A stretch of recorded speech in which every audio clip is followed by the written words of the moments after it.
looks like 3 squares by 3 squares. Can you envision that? Imagine that, right? Always in the central square is the now, the I am presence. Yeah. This holographic grid, I can take Interesting. You can hear what I'm thinking. I can hear what you're thinking. Let me see. These are such good hearing aids. Yeah. It's tuned to how you would listen, which is in the TV show you saw yesterday that compelled you to connect with me. I was presenting this tic-tac-toe diagram. That was a visual diagram. Yeah. And this is part of what I'm teaching, is a way of integrating the visual, which is 55%, or perhaps even more, of what people understand from the message, along with people who are hearing impaired. This showing what you're telling is my message. So people get pictures with the fingers, with the hands, with the arms, with the body moving in specific ways that are consistent. I'll show you what I mean here. That grid system, visually, looks like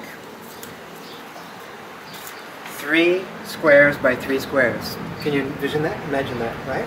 Always in the central square is the now, the I am presence. Yeah. This holographic grid, I can take everywhere I go, on every stage of my life. Imagine these 9 squares, which are not visible, yet by talking about them, they become visible. I'm standing in the central square. This is the present. This is my stand. In English language, we use our fingers to write a message, and we write a message in the English language from left to right. So we are programmed in the way that we use our bodies as instruments of communication to see movement to the right as our own internal moving to the future. So, central square, I am. This is what I stand for. In the future, where we're headed is having a choreography of communication where people can walk their talk with these training wheels and then no longer need them anymore. Present, future, what's going to be on this side?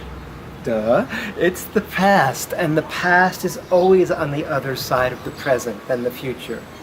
In Hawaii, I understand here that the ancestors see the future in the back of you, because here the ancestors, I understand, say you can't see your future.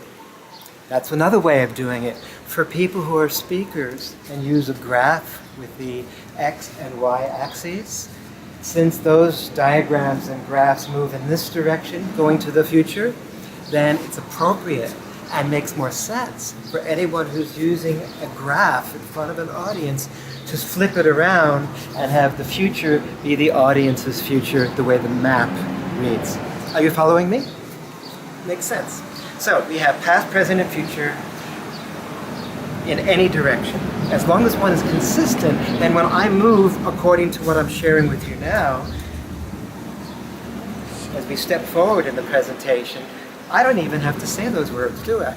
You can hear my body speak so loudly because I'm training you, the audience, to recognize I'm repeating consistently in a disciplined way the same places all the time. So, he's going to talk about the future. Seems like a good idea. Right. So as long as one is consistent and trains the audience in that way, then the audience receives the messages on many more subliminal levels of meaning, and the speaker remembers where to plant the points on stage. The front central square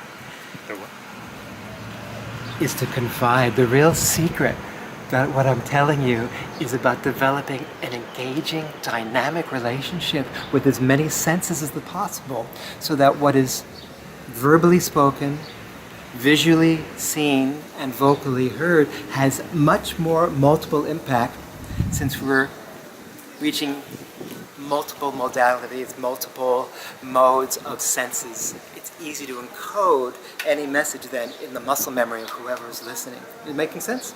Yes.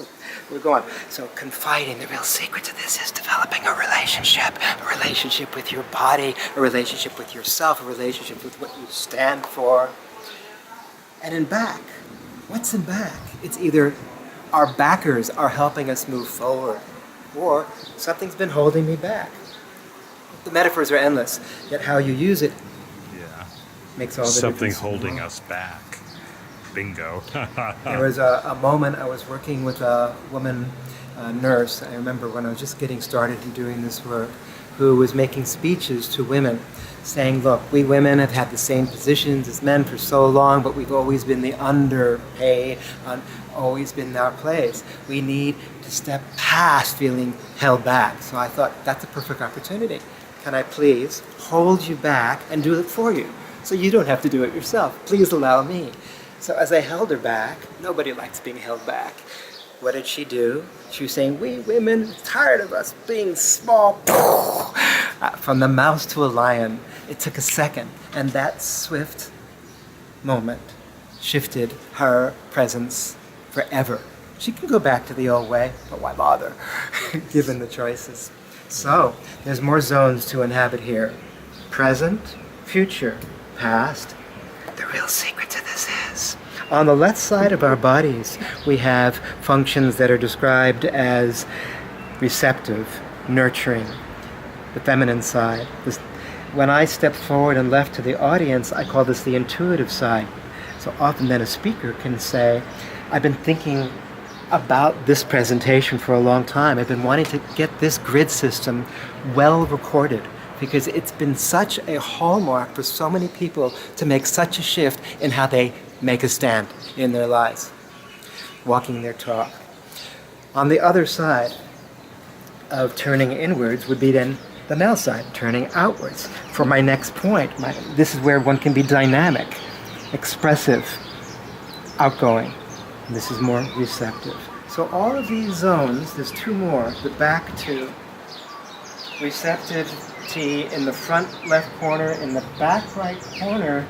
If that's intuition, this is deep intuition combined with research. So research has shown, studies on how to move and to speak in a way that people remember what you have to say have shown that it's even more the body language than... See, you could even hear me without speaking. And on the right back square over here, we have, if this stepping forward is stepping forward into your present, something new, it's something dynamic, stepping backward here is far, far away. In countries as far away as who knows where, they stand on their heads and they speak, or they do somersaults when they speak, or they're speechless.